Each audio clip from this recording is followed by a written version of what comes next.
Bonjour à toutes et à tous. À la une de cette édition, 8 agents de la Haute Autorité de l'Audiovisuel et de la Communication ont été décorés pour bons et loyaux services rendus à la nation. Des distinctions honorifiques de la Grande Chancellerie de l'Ordre national en reconnaissance de leur mérite et de leur dévouement au service public de la régulation.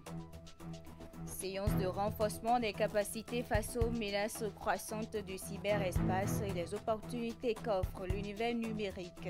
Une initiative du ministère du Numérique et de la Digitalisation à l'endroit des groupements féminins au nord du Bénin, ceci pour favoriser leur autonomisation économique à travers une utilisation plus sûre des outils digitaux.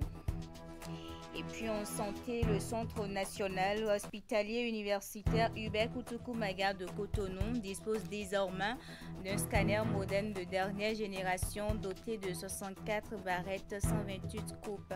Un équipement acquis par le gouvernement béninois pour améliorer la qualité des soins médicaux dans les hôpitaux publics du Bénin. Voilà pour vous le sommaire. Merci de rester avec nous pour le développement. Reconnaître le mérite et saluer le dévouement de ceux qui ont consacré leur carrière au service public de la communication. La Haute Autorité de l'Audiovisuel et de la Communication a honoré 8 de ses agents, anciens et actuels, à travers une cérémonie de décoration riche en émotions. Parmi eux, un hommage à titre posthume a été rendu à un ancien cadre de l'institution, Teddy Goudalo et Rachidi Soubéo. Ils sont au total 8 agents à recevoir des distinctions honorifiques pour services rendus à la nation. Parmi eux, l'ancien secrétaire général de la Haute Autorité de l'Audiovisuel et de la Communication, Julien Akpaki, élevé au grade d'officier de l'Ordre national du Bénin. Plusieurs autres récipiendaires sont faits chevaliers de l'Ordre national du Bénin et chevaliers de l'Ordre du mérite social. Au nom de tous les récipiendaires, j'adresse toute notre gratitude au Père de la Nation qui nous accorde ces différentes distinctions que nous venons de recevoir. Nous sommes conscients que les distinctions de ce jour ne constituent pas un aboutissement, mais plutôt une invitation à continuer à servir avec rigueur, intégrité et engagement. La cérémonie empreinte de solennité et d'émotion s'est déroulée en présence de plusieurs personnalités du monde des médias et de l'administration publique. Elle consacre la reconnaissance de l'État pour les années de dévouement, d'éthique professionnelle et de loyaux services rendus à l'institution chargée de réguler le paysage médiatique béninois. Leur parcours nous rappelle que la réussite institutionnelle repose sur la discipline, la compétence et l'esprit d'équipe. Cette distinction n'est pas une fin, mais une étape. Elle vous engage davantage à rester fidèle à l'idéal du service public et travailler avec intégrité, persévérance et exemplarité. Un moment particulièrement émouvant a marqué la cérémonie. La décoration à titre posthume de l'ancien chef antenne nord de la HAC, Richard Komi Dafia, rappelé à Dieu en mai dernier. Une distinction qui traduit la gratitude de la nation envers un serviteur discret mais engagé.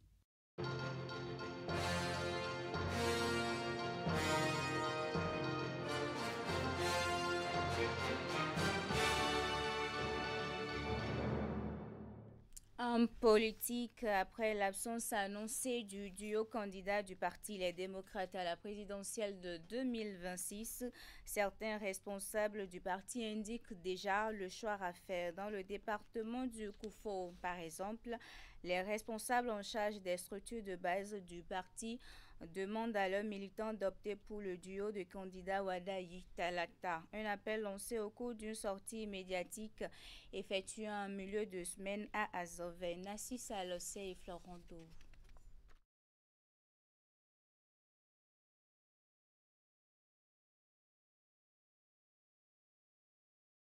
Visiblement, à Parakou, 40 femmes issues de plusieurs groupements féminins ont pris part à une séance de sensibilisation sur le numérique initiée par le ministère du Numérique et de la Digitalisation.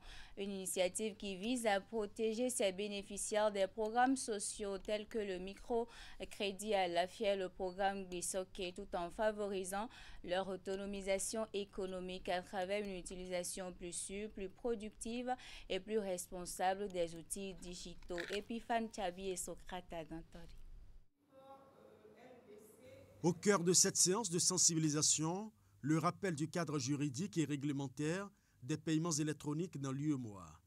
L'essor des paiements électroniques est certes une aubaine pour l'inclusion financière, mais c'est aussi un terrain fertile pour l'émergence de nouveaux risques financiers et sécuritaires. Quand un acteur veut aujourd'hui faire un paiement en ligne, il arrive parfois que le paiement soit fait, mais qu'en retour, on ne sait pas si le compte a été débité. Parfois, le paiement est fait, les frais sont prélevés, vous ne savez pas les frais qui sont prélevés. Donc, effectivement, il était important d'attirer leur attention sur les dispositions de la loi, les dispositions des règlements de la Banque centrale des États de l'Afrique de l'Ouest sur ces différents services. Il s'agit pour le ministère de l'Économie et des Finances du Bénin de renforcer les compétences des acteurs du secteur. Et cette session de sensibilisation met en lumière l'émergence des lois et tests d'application qui imposent les normes requises en la matière. Nous nous attendions à très peu de textes, mais la séance nous a permis qu'au-delà des tests spécifiques, il y a des tests d'ordre généraux. Vous avez par exemple aujourd'hui la loi bancaire qui parle donc des paiements numériques. Vous avez la loi sur la microfinance qui parle des paiements numériques. Vous avez la loi sur le blanchiment des capitaux et le financement du terrorisme. Vous avez des instructions de la BCEAO, des circulaires de la commission bancaire. Bref, il y a autant de textes qui encadrent l'activité et qui obligent ceux qui veulent faire ce genre d'activité aujourd'hui à solliciter un agrément. Et l'agrément est délivré par la Banque centrale. Il est important que la confiance soit renforcée pour que véritablement nous ayons un secteur bancarisé, inclus financièrement, où la bonne dame qui est à Carimama ou qui est à Niki puisse faire ses opérations numériques en toute sécurité et en toute quiétude. Tous les efforts réglementaires convergent vers un objectif unique et fondamental, assurer un cadre de confiance et de sécurité aux consommateurs afin que la transformation numérique s'accompagne toujours de la confiance. Vous avez plutôt suivi cette sensibilisation sur la confiance et sécurité dans les paiements électroniques. On va revenir sur cet élément à Parakou. Je vous l'annonçais, 40 femmes issues de plusieurs regroupements féminins ont pris part à une séance de sensibilisation sur le numérique initiée par le ministère du Numérique et de la Digitalisation. Une initiative qui vise à protéger ses bénéficiaires des programmes sociaux tels que le microcrédit à la FIA et le programme Bisoke est suivi. 40 femmes issues des groupements féminins de plusieurs arrondissements de la ville de Parakou sont désormais mieux outillées sur les usages et l'hygiène du numérique. À travers cette séance de sensibilisation, le ministère du Numérique et de la Digitalisation entend contrer les manœuvres des cybercriminels qui ciblent de plus en plus les bénéficiaires des programmes sociaux du gouvernement, notamment celle du microcrédit à la FIA et du programme Bisoke. Ça est pour nous essentiellement de leur parler des usages du numérique. Parce qu'aujourd'hui, il y a beaucoup d'arnaques qui se font. Et comment est-ce qu'ils peuvent maintenant utiliser le numérique sans pour autant être victimes de ces arnaques-là. Les mots de passe qu'ils mettent sur le portable ne doivent pas être des mots de passe ordinaires comme 5x0, 1, 2, 3, 4, 5. Également, ne pas communiquer ces mots de passe-là à n'importe qui. Ils ne doivent pas les communiquer à qui que ce soit, à part eux-mêmes. C'est eux seuls qui doivent connaître ces mots de passe. Maintenant, à part ça, il y a également des usages. Déjà, ne pas installer n'importe quelle version de WhatsApp, parce qu'il y a des WhatsApp qui sont piratés déjà à la source, de telle manière que quand ils l'installent chez eux, déjà quelqu'un derrière peut avoir accès à tout ce qu'ils font sur leur portable. Cette sensibilisation est venue à point nommé, puisque avec le projet Bisoke, il y a déjà le transfert monétaire sur les portables des ménages pauvres. Et lorsque les arnaqueurs ont su cela, ils ont commencé par arnaquer les femmes. Au-delà de cet aspect sécuritaire, cette initiative a également permis de présenter aux participantes les nombreux avantages du numérique, l'obtention facilitée de pièces administratives, le développement du commerce en ligne ou encore la promotion des activités génératrices de revenus. L'utilisation des réseaux sociaux, de faire de petits contenus et de pouvoir les publier. Quelles sont les communications, comment écrire ces communications-là pour que ça puisse attirer vraiment la cible. Vraiment, nous on avait le portable, c'est bonjour, comment ça va, c'est tout. On ne savait pas qu'avec l'information du numérique, on pouvait faire un commerce, on pouvait recevoir de l'argent dedans. Donc vraiment, on les remercie très sincèrement. Et après cette étape de parcours, le ministère du numérique et de la digitalisation compte étendre cette campagne de sensibilisation à d'autres femmes vivant dans plusieurs localités du pays, également bénéficiaires des programmes sociaux du gouvernement. Goulot d'étranglement, disparité régionale. Pourquoi l'agent a-t-il encore du mal à circuler électroniquement entre les pays de l'Afrique de l'Ouest? Aboubakari Isiaka, secrétaire exécutif de l'Observatoire de la qualité des services financiers, décortique pour nous les obstacles qui freinent l'interopérabilité des paiements dans la sous-région. Suivez plutôt. Je voudrais déjà rappeler que le cadre juridique n'est pas un frein à l'interopérabilité des services financiers numériques au Bénin. Il s'agira pour les acteurs de trouver le moyen d'aller ensemble, de converger vers des solutions mutualisées ou des solutions qui facilitent les opérations aux populations. C'est vrai, nous avons noté ces dernières années, avec l'évolution, la croissance donc, des services financiers numériques, un cloisonnement des acteurs, mais qui ne profitent pas aux populations. La Banque centrale a lancé un grand projet, une grosse plateforme appelée PSPI, qui est la plateforme interopérable des systèmes de paiement instantané. C'est une plateforme d'envergure sous-régionale qui s'étend au-delà du Bénin et qui offre la possibilité aux populations désormais de faire des paiements instantanés, interopérables et qui défient tous les réseaux, qui défient tous les opérateurs. Et lorsque vous faites ces opérations au niveau local, c'est gratuit. C'est seulement à l'international qu'il y a un coût qui est lié à ces opérations-là.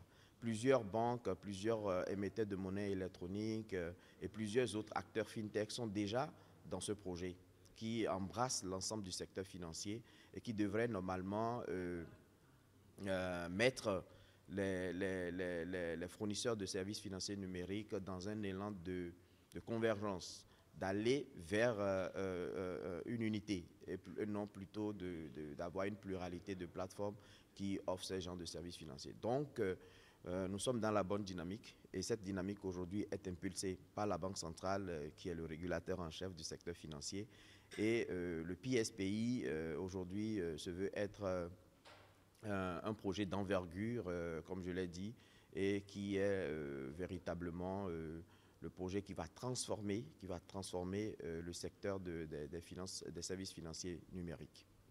Dans un autre registre à présent, le projet de développement des compétences pour l'emploi dans les secteurs prioritaires du gouvernement entre dans sa phase active. L'objectif du dit projet est de finir avec les insuffisances en ce qui concerne la formation technique et professionnelle au Bénin. La cérémonie du lancement officiel a été présidée par la ministre des Enseignements secondaires, techniques et de la formation professionnelle en présence des partenaires. Compte rendu. L'objectif global du projet est de contribuer au renforcement des compétences et qualifications des jeunes pour une main-d'œuvre plus innovante et compétitive dans les secteurs de l'agriculture et de l'énergie. Il est structuré autour de 3 principales composantes. La première composante intitulée « Rénovation de l'offre et extension des capacités d'accueil en formation technique et professionnelle » prévoit la construction et l'équipement des écoles professionnelles de formation agricole à Atiémé et Kpomassé, ainsi que la reconstruction et l'équipement du lycée technique professionnel de Tchaourou. Il est prévu la formation d'au moins 50 enseignants, dont 30% de femmes en compétences digitales. La deuxième composante du projet porte sur le renforcement de l'employabilité et de l'insertion professionnelle des diplômés garçons et filles. À ce niveau, le projet travaillera en collaboration avec l'Agence nationale pour l'emploi, l'Institut national de la femme et d'autres parties prenantes sur les actions relatives à la reconversion professionnelle des diplômés chômeurs de longue durée, l'entrepreneuriat, l'insertion professionnelle ainsi que sur les activités de genre. Le projet s'inscrit donc dans la dynamique de la transformation structurelle de notre système éducatif engagé par le gouvernement depuis plusieurs années. Il vise à renforcer la qualité et la pertinence de la formation professionnelle et technique afin de doter le Bénin d'une main-d'œuvre qualifiée, compétente, adaptée aux besoins de notre économie. Et ce projet traduit la volonté du gouvernement de faire de la formation technique, la formation professionnelle, un levier central de l'emploi et de la croissance inclusive.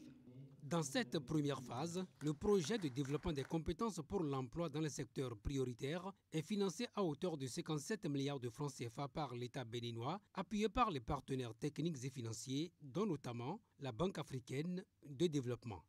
Avec ce projet, les ambitions du gouvernement sont claires. Accroître de 30% le taux d'insertion des diplômés en 5 ans, moderniser 80% des plateaux techniques des établissements d'enseignement technique et professionnel d'ici à 2030 et assurer la formation continue de 100% des formateurs. En images à présent, les examens d'imagerie médicale sont désormais disponibles en 24 heures au Centre national hospitalier universitaire Hubert Koutoukou-Maga de Cotonou. Ceci grâce à l'acquisition d'un scanner moderne de dernière génération. Ce geste du gouvernement béninois marque une avancée significative dans le renforcement du plateau technique des hôpitaux publics. C'est Benjamin Hunkpatin, le ministre de la Santé, qui a procédé hier à la mise en service de l'équipement. Vous aurez les précisions dans nos prochaines éditions.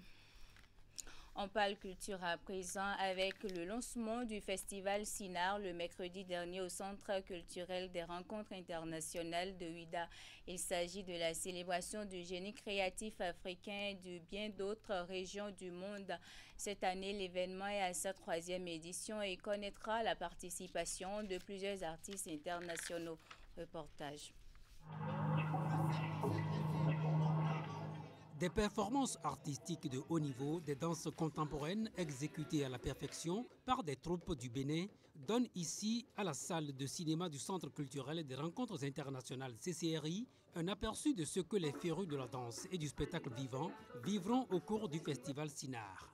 Scène internationale des arts et des écritures contemporaines, le festival Sinar réunit à Ouidah, cœur battant de la diplomatie culturelle et culturelle du Bénin, des artistes venus d'Afrique, d'Europe et des Caraïbes pour 3 jours de célébration des arts contemporains.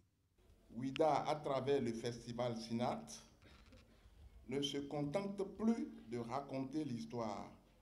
Elle la réinvente, elle la danse, elle la sculpte, elle la chante.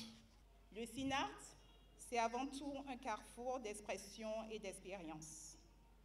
Théâtre, danse, cirque, littérature, autant de voix et de vibrations qui célèbrent la pluralité des écritures de la scène vivante. En offrant aux créateurs un espace de visibilité et d'échange, ce festival favorise la mobilité artistique, la circulation des œuvres et des idées et contribue à bâtir une économie créative ouverte, inclusive et innovante. Mais cette année, des formations sont également prévues en dehors des spectacles. Nous avons initié une formation à destination des jeunes auteurs dans les établissements scolaires. Nous avons initié des formations à destination des bibliothécaires. On a 10 bibliothécaires sur place, ici à Ouidah, venus de différentes communes du Bénin. On a également une formation à destination des régisseurs. Donc tout ça, c'est pour progressivement travailler à la professionnalisation des jeunes du territoire, afin que les jeunes de Ouidah s'approprient le CCRI, qu'ils comprennent que le CCRI, c'est d'abord pour eux. Avant d'être pour les autres. Donc dans cette dynamique... Le festival Sinar offre donc aux jeunes de Ouidah et d'ailleurs une tribune de brassage culturel intense. Eux qui auront l'occasion pendant ces 3 jours de découvrir d'autres façons de travailler.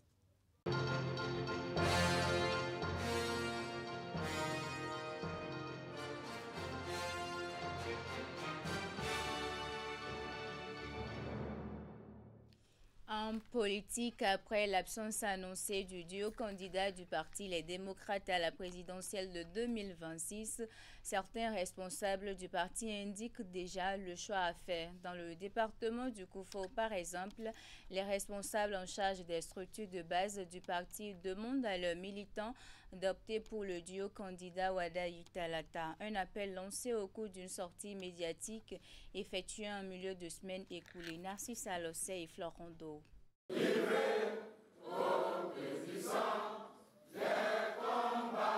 Ils sont tous des militants du Parti Les Démocrates dans la 11e circonscription électorale qui comprend les communes d'Aplakoué, de Djakotome et de Koulekamen. Mobilisés ici à Koulekamen au lendemain de la décision qui disqualifie leur candidat pour l'élection présidentielle de 2026. Notre parti a pris acte de la décision de la Cour constitutionnelle qui nous écarte de l'élection présidentielle du 12 avril prochain. Et étant donné que nous sommes des pacifiques, des démocrates, on accepte la décision et on fait avec. Et faire avec, selon ces responsables du parti à la base ici, c'est aller aux urnes en avril prochain pour opérer un choix. Maintenant, il y a deux duos. Il y a duo Romia Douadani et duo Humpé. Donc, moi, je demande à tous ceux qui ont envie d'aller voter pour les élections présidentielles d'opter pour Romia Douadani. Les 10 ans passés, il a eu à travailler avec le président Talon. Il sert de quoi nous avons besoin. À défaut donc d'un porte-étendard pour leur formation politique dans cette compétition électorale, ils appellent à voter pour le duo de candidats de la majorité présidentielle. Un choix qui doit se faire loin de toute forme de provocation et surtout dans la culture de la paix. Je ne vais pas apprendre qu'on a brûlé des poneys quelque part dans le Koufo. Des gens ont dit que le parti Les Démocrates, c'est le feu. C'est faux. On est la lumière. Donc il est temps, c'est le moment de montrer qu'on n'est pas un parti incendiaire. Notre feu là, ce n'est pas le feu qui brûle le pays. C'est pourquoi je vous demande de ne pas brûler ce pays. N'allez pas saccager les édifices du pays. Les conférenciers ont ensuite basculé vers les autres compétitions politiques que prévoit le calendrier électoral au Bénin, toujours au cours de cette période. Parce que nous allons aux élections communales et législatives. Si vous aimez vraiment ce pays, il faut militer pour qu'on ait des maires, pour qu'on ait des CA, pour qu'on ait des députés. Si vraiment vous êtes engagés là, si vous aimez vraiment les démocrates. Le parti Les Démocrates, dont les principaux enjeux de l'heure restent effectivement les élections législatives, mais aussi les communales de janvier 2026.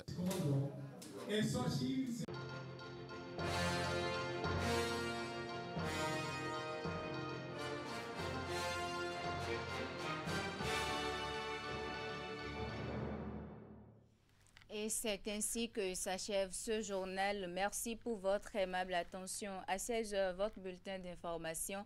À 19h30, la grande édition de la soirée. Portez-vous bien. Au revoir.